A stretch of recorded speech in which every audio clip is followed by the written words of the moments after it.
Semir Zeki si presenta in 2 parole, Semir Zeki, just 2 words to introduce Semir. Non vi racconto quello che c'è scritto su Wikipedia, che è professore a University College London, che ha vinto un sacco di premi, che ha pubblicato un sacco di libri, ma vi racconto qualcosa del backstage di Semir Zeki. Fai così, keep your hands on your ears now. Io sono stata sua studente, ho fatto il PhD da lui e quando sono in sua presenza regredisco, come quando si vive all'estero e si torna a casa dai genitori e ti fai cucinare dalla mamma, cosa che faccio ancora. E con lui regredisco, mi sento emozionata e mi sento di non avere più niente da dire, infatti oggi non parlo.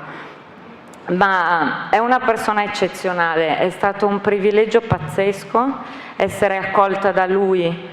Io sono arrivata che non avevo idea di che cosa fosse un cervello nel 1996 a Londra, gli ho telefonato perché forse non c'era ancora l'email e lui mi ha invitato per 3 mesi e mi ha detto vieni, ho studiato filosofia a Milano, mi ha detto vieni che vediamo se ci piacciamo e poi sono rimasta per sempre e lo chiamo il mio maestro, proprio lo chiamo maestro, è stato bellissimo e spaventosissimo stare di fianco a lui. È un uomo che non è uno scienziato solo e non è un ricercatore solo e non solo ha fatto ricerche importantissime per cui avrebbe dovuto vincere il premio Nobel e ha vinto un sacco di altre cose, ma Semir Zeki è un'esperienza. You are not only a scientist, you are an experience. È capace di amore e di odio profondo, di mettere tutto il laboratorio in movimento soltanto per provare a quei cretini di Oxford che blindside non è quello che dicono loro. È capace di ridurre il cervello e la coscienza a un'area, il colore, la coscienza del colore è in V4, la coscienza del movimento è in V5, è capace di ridurre le cose a dei neuroni che si comunicano tra di loro e poi tu entri con i risultati dell'esperimento nella sua stanza mentre sente Wagner, ti dice zitti, zitti, zitti, shh. Senti com'è questa nota, o guarda quando spiega l'ambiguità dello sguardo della signorina questo quadretto di Vermeer della lezione di musica, è una cosa, e allora dici ma come fai a ridurre tutto a dei neuroni e poi tenere questa poesia? Semir Zeki è un uomo di un'umanità incredibile, ma proprio l'umanità in tutta la sua profondità, dal bello al brutto, dal violento e arrogante all'amorevole e generoso, e di una generosità incredibile, e di questa umanità lui ha fatto la sua ricerca, ha fondato tutta la sua vita e la sua ricerca sul cercare di capire che cos'è l'umanità, secondo me. Semir Zeki.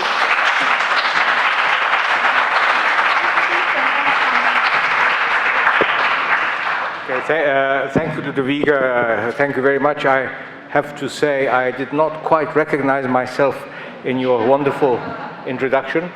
I thank Massimo Papi and the organizers for inviting me here. It's always a pleasure to be in Italy and always a pleasure to be in Rome.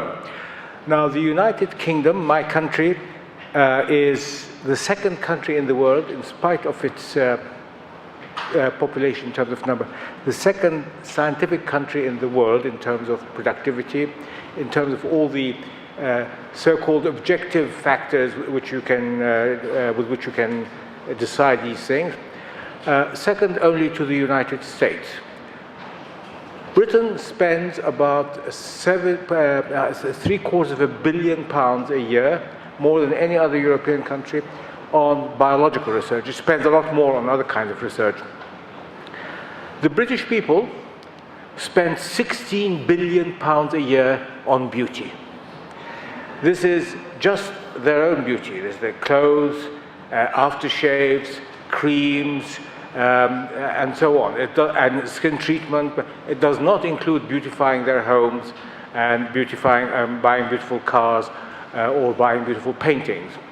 Just the amount of money they spend on looking better So if there is no science of beauty, there should be one. Because any society that spends this much money, any society that spends this much money on any activity means that that activity should be investigated. We certainly investigate the drug addiction, on which lots of money is spent too, and beauty is also an addiction, really. So, fortunately, there is a science of beauty, and let me just say why the scientific study of beauty was more retarded than it should have been. One of the reasons is the facile and easy dismissal of beauty as a subjective experience. You say, oh, this is a subjective experience, you can't study it, it's not scientific. Of course, this is not true, as I shall try to put forward. Beauty can be very objectively studied and quantified and determined in terms of brain activity. Subjectivity is a easy formula for saying I don't want to study something or I can't study it, but it is not an intellectually convincing formula. So, if you want to understand, as human neuroscience says it wants to understand, what are those characteristics that make us especially human, then you have to address the question of beauty. And the Dermart of Massimo Papi is, of course, a wonderful intersection, of which I wish there were more, of addressing these questions which are so essential to our well-being, to our healthy mentality.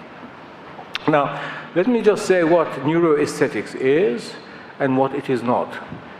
Neuroaesthetics is not, as some philosophers of aesthetics and historians of art who are hostile to it pretend, it is not a discipline that addresses what is beauty.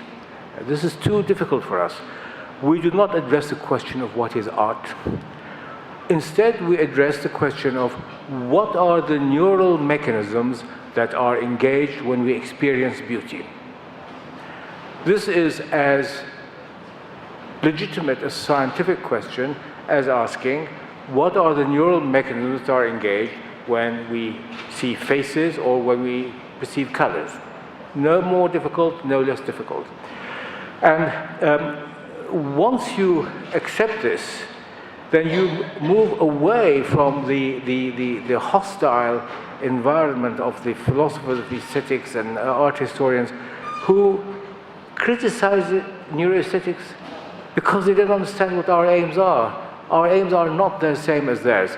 But even though our aims are different, we profit from them because they've been discussing questions of beauty and art for many generations, for many centuries. And so their insights are of value to us. So if we are of no use to them, they are of great use to us. And one of the most profound questions, scientifically amenable questions, that was asked of beauty is a question formulated by an art historian, an art critic, Clive Bell, who asked this question. He said, what is, let me see, how can I switch this on? Okay. How does this work? Who asked, what is common to everything that we perceive as beautiful? All that we perceive as beautiful, the cathedrals, Chartres cathedral windows, Mexican sculpture, Chinese bow, Persian carpet, the frescoes of Giotto at Padua, and the masterpieces of Poussin, Piero della Francesca, and Cézanne.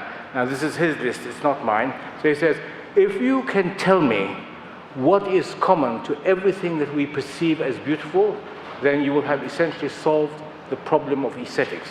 These I'm quoting from him.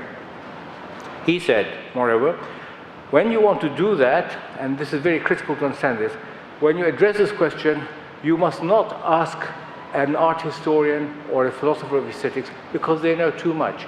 You must ask the common man. And this is a guiding light of neuroaesthetics, that all of us, regardless of culture and race and upbringing and education, all of us are capable of experiencing beauty, although what we experience as beautiful may vary. But it is a common characteristic of humans that they can experience beauty. Now, we also recognize, in a way which Clive Bell did not do, that there is a difference between art and beauty. So we understand that the link between art and beauty was severed by Marcel Duchamp when he sent a urinal to an exhibition in New York. And so what we're doing then is we're not equating art with beauty, we're simply asking, when individual A from country A or country B or race A or race B experiences beauty, what are the mechanisms in his brain that are active? Now let me just say one thing. Medicine in general, for centuries, what it has done has been to characterize the organs of the body, of the normal body, and then study departures from them. This is a privilege that people find very difficult to understand in neuroaesthetics, because we try to understand what is common to all humans, what is normal in all humans, what are the mechanisms that are common to all humans, before addressing the question of what are the departures from the normal. This is something which medicine has done without any question all along, and the only time it's been questioned is in neuroaesthetics because of the claim, which I shall dispute, that neuroaesthetics is a subjective study, that the experience of beauty is subjective.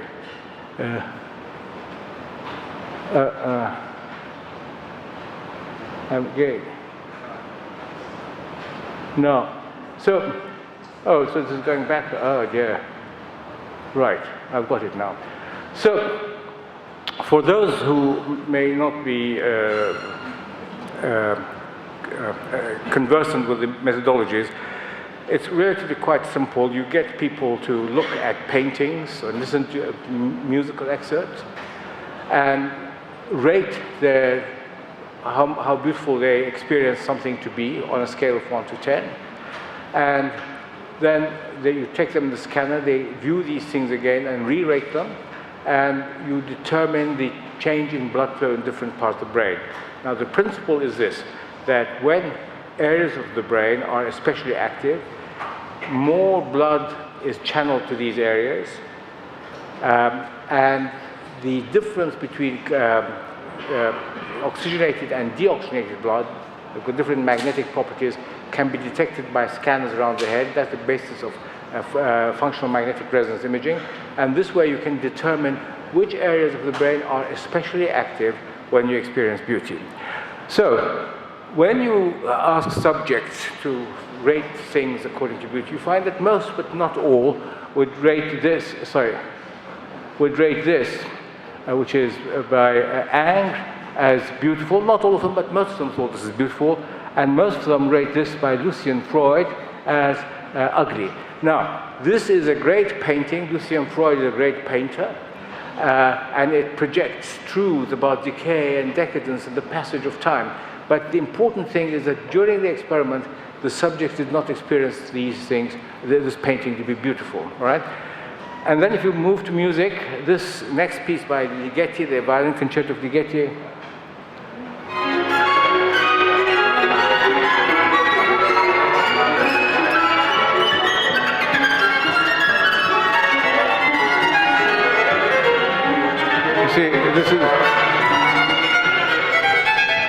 you see, it may have great musical qualities for a connoisseur of music, but it was not experienced as beautiful by people. Now, the next piece was experienced as very beautiful by everybody, regardless of their race or education.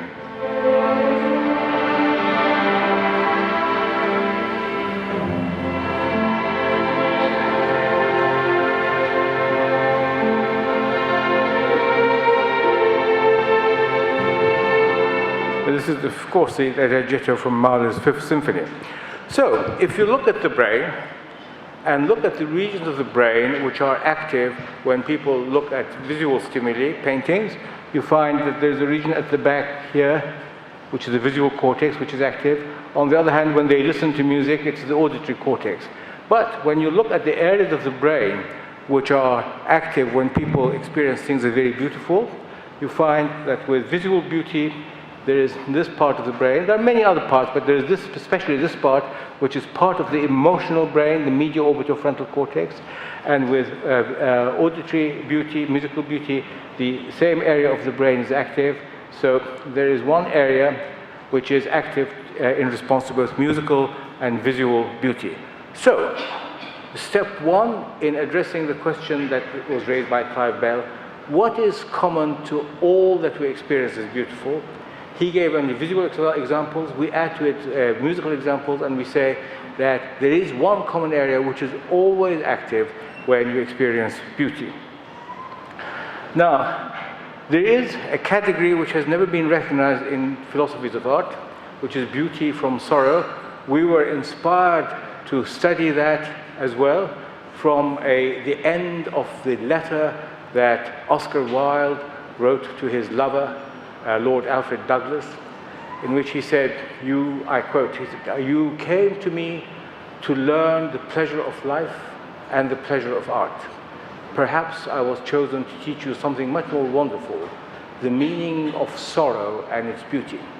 And of course, there's so much beauty that has got, whose source is sorrowful stimuli, such as, for example, Dorothea Langer's iconic figure of the Depression in the United States, the face of despair and abandonment, compared to the girls in the East End of London, Bill Brandt's photograph, enjoying themselves. And if you look at the areas of the brain which are active when people experience sorrowful beauty and when they experience joyful beauty, you find the same area of the brain again is active, medial orbitofrontal cortex. If you look at it from the side, there it is. The same as the area which is active in visual and musical beauty. So we have now gone a step further. Now, the Greeks had a single word, kalon, which meant both physical beauty and moral beauty. And the typical example of this word kalon is usually the Westmacott Youth, now in the British Museum. This is a Roman copy of a Greek original, and the beauty of the figure is counterbalanced by the modesty and the humility of the man who's just won an athletic contest. And so people have asked, not us, but people in Japan have asked, what is the neural correlate of the experience of moral beauty? Now, how do you do this? You put people in the scanner and give them questions such as, you are very, very hungry. Would you rather give your meat, would you rather eat a succulent steak yourself and satisfy your hunger, or give it up for a hungry child? This latter is morally beautiful, the first one is physically satisfying. And in fact, it turns out that, again, activity is in the medial orbitofrontal cortex, so the experience of moral beauty correlates with activity in the medial orbitofrontal cortex. So you've now gone from sensory beauty to emotional beauty, and it is quite interesting. I mean, it's a well-known fact that people who are beautiful or handsome have got the advantage in life. When they go to an interview, they have got an advantage. When they go to a party, they've got the advantage, because we tend to associate with beauty certain qualities which we then find out they do not necessarily have. And this, I believe, is a reflection of the fact that both moral beauty and physical beauty correlate with activity in the medial orbitofrontal cortex. Now, next question. If beauty can be studied scientifically, can you quantify it? And the answer is yes. So if you ask, what is the intensity of activity in the medial orbitofrontal cortex in relation to the declared intensity of the experience of beauty? In other words, if I say something is very beautiful on a scale of 10 out of 10, whereas another painting is beautiful 3 out of 10, does the former lead to greater blood flow in medial orbitofrontal cortex? And the answer is yes. So You see, here the activity is much greater with things declared to be beautiful than with those declared indifferent or ugly. And the same is true with musical beauty. So we have now reached the second point, and the very important point for the purists in science. Can you quantify it? Can you quantify things? And the answer is yes. So the experience of beauty can be quantified in terms of activity in specific parts of the brain. So beauty has, since the time of Plato, of course, has been linked to desire. This is why we spend so much money on beautifying ourselves, because we wish to be desired, not necessarily only physically or sexually, but desired in other ways, our company, desire to be invited, etc., etc. And if you do a study in which you ask, this I did with colleagues in Japan, that's why everybody is Japanese, if you ask people to rate events or people or objects in terms of desirability, you again find that there is activity for the most desirable object in the same part of the brain, medial orbitofrontal cortex. Hence, we think the link between the experience of beauty and the experience of desire, and the intensity of activity there is directly related to the declared intensity of desire. So the greater the desire, the greater the activity. Hence, both beauty and its linked experience with that of desire are quantifiable. Now, I want to go to face and face recognition. You did not, Matthew, you did not mention one important thing today in your excellent talk, which is Chuck Close. Chuck Close actually painted somebody in such detail that it was only after doctors saw the painting that they diagnosed skin cancer. And faces are very important. There's massive representation in the brain of areas devoted to the perception of faces, of which the fusiform face area here and the occipital face area here and the superior temporal sulcus area here are three examples. There are also areas devoted to the experience of beauty, of corporeal beauty, so biological beauty. So if you look at faces and bodies, you find that since ancient times, this is Polyclitus, the Doryphorus, he constructed what he thought was the ideal, perfect human body mathematically. He said you start with a phalanx and you take the ratio of 1 to the square root of 2, and then you keep on multiplying that and you produce this. So it is all based on mathematics. And the same is true, of course, and he wrote this in his canon, and the same is true, of course, of Leonardo da Vinci and his canon of the perfect man. And here is another thing from Polyclitus. See, the point I'm really trying to make is that there are certain proportions, symmetries, associations, which, according to Polyclitus and others, are mathematically very, very precise, and any departure from them can be quickly detected. So it is sort of an inherited template that you are playing with. And if you want to look at something like the golden ratio, or the mathematical proportions of relations and symmetry, symmetria is the term that Polyclitus used, then you know where you look. You don't look in journals of neurobiology, you look at the journals of reconstructive surgery, because there it's very, very important to get everything right. Now, there is something biological which is true in all humans. In other words, if this girl were Chinese or African or European, the proportions have got to be within the limits acceptable to the brain as that of a normal face. All right? And beyond that, there are other proportions which characterize a face as beautiful, but we don't know exactly what these are.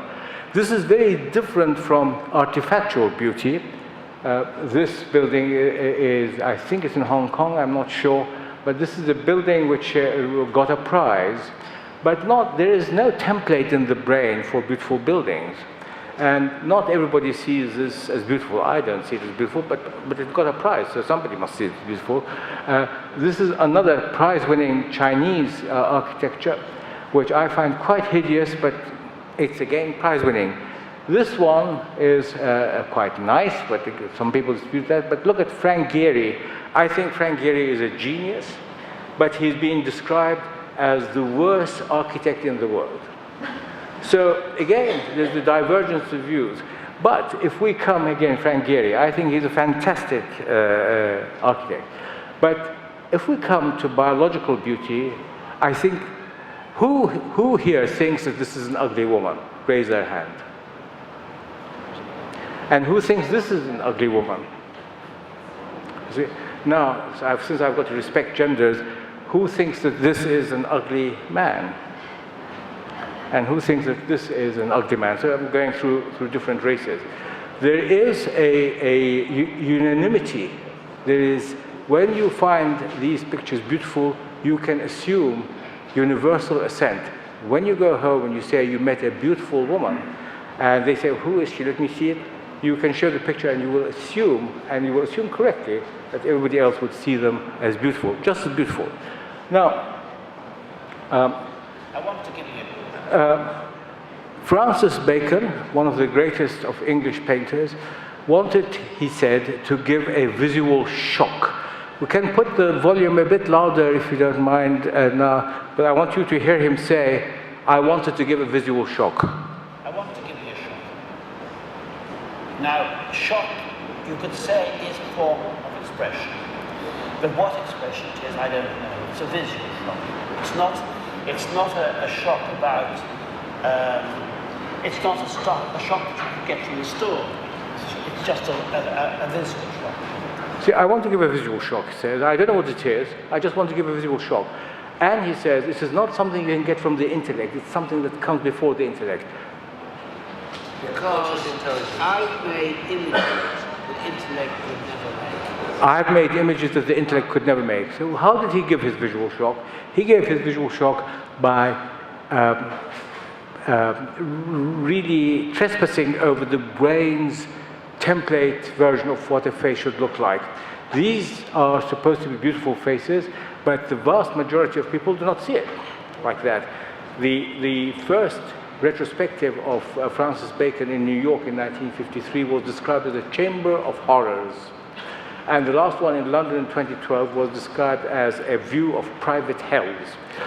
So, you see, what he did was to deform and mutilate faces to give a shock, because he was actually attacking something that each one of us has, but he never defiled objects. So if you look at this, see the body is badly mutilated, but the chair is not. Or if you look at this, his deck chair is not mutilated, but the body is badly mutilated.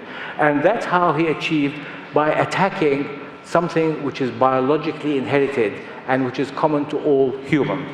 So, if that is so, let us ask the next question. So what I have said so far is that there is an area of the brain which is always active when you experience beauty, that the experience of beauty, the activity there is related to the intensity of the experienced beauty, that beauty, regardless of source, leads to activity there. And finally, there are two kinds of beauty. One which is biological, in which you are entitled to assume that what you assume, or what you've experienced beautiful, will also be experienced beautiful by other people. And artifactual beauty, in which you may not, you are not entitled to assume universal assent. And the beauty, biological beauty of faces and bodies is rooted in very precise mathematical relationships. So let us ask the next question, is the beauty of mathematical formulations, where does it lead to activity in? Mathematical beauty was described by Plato in Timaeus and in Critias as the highest form of beauty, because he said, through it you can learn about the structure of the universe. So we got subjects and asked them to rate equations as beautiful or as ugly, but these had to be mathematicians, because you cannot pick up people in the streets at night and ask them whether a mathematical formula is beautiful or not. They have to have mathematical knowledge. So mathematical beauty is the highest form of beauty derived from learning and experience, all right? The Leonhard Euler's equation, identity equation, which is described as the most beautiful formula in the world, was described as very beautiful by all mathematicians. Indeed, mathematicians are very emotional people. They came out crying and in sweat, and they said it was so wonderful. And this Ramanujan thing was described as ugly by most. Now, the important thing is, where does the experience of mathematical beauty, what part of the brain does it correlate with the experience of activity, in which part of the brain correlates with the experience of mathematical beauty? And the answer is the identical same part of the brain, the medial orbitofrontal cortex, and the activity there is related, is proportional to the declared experience of beauty. Hence, now we round the circle. The answer that was raised by Clive Bell, what is common to all things which you experience as beautiful? Because if you can answer that question, you have solved the problem of aesthetics. They have never been able to do it, but we can do so in terms of neurobiology alone. We can say that all things that are experienced as beautiful lead to activity in the medial orbitofrontal cortex. And hence, what all things which are beautiful have in common is that they correlate with activity in the medial orbitofrontal cortex. Which takes us to the last point which I'd like to make. So what are the uses of beauty? Charles Darwin, in The Descent of Man, said that beauty is for sexual selection. You find someone beautiful and you go after them. There are all various characteristics. Plato, in Critias and Timaeus, and before that, The Republic, said that beauty gives you knowledge, and the highest form of knowledge is knowledge of the universe, and therefore mathematical beauty is the highest form of beauty. Now, so what can we say about the uses of beauty? It is true indeed that the experience of beauty has got a sexual factor. It's used for sexual selection.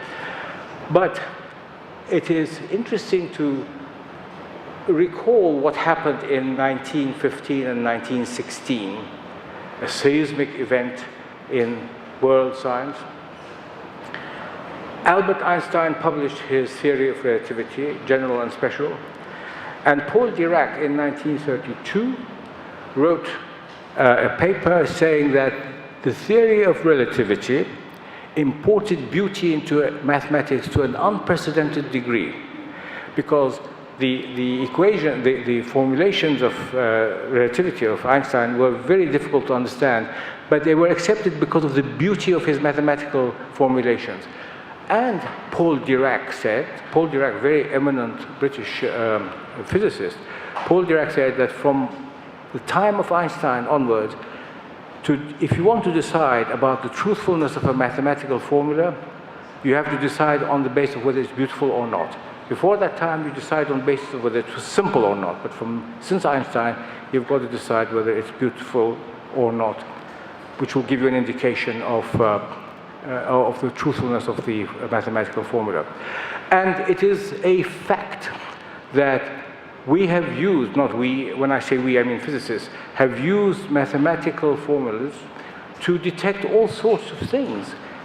Dark energy, dark matter, neutrinos, the photon, these were all discoveries made before the experiments were made. They were all made by mathematical formulations which were agreed to by everybody as being beautiful. All right? So, the best thing is to end by quoting from Hermann Weyl. This is Dirac's tombstone at Westminster Abbey in London.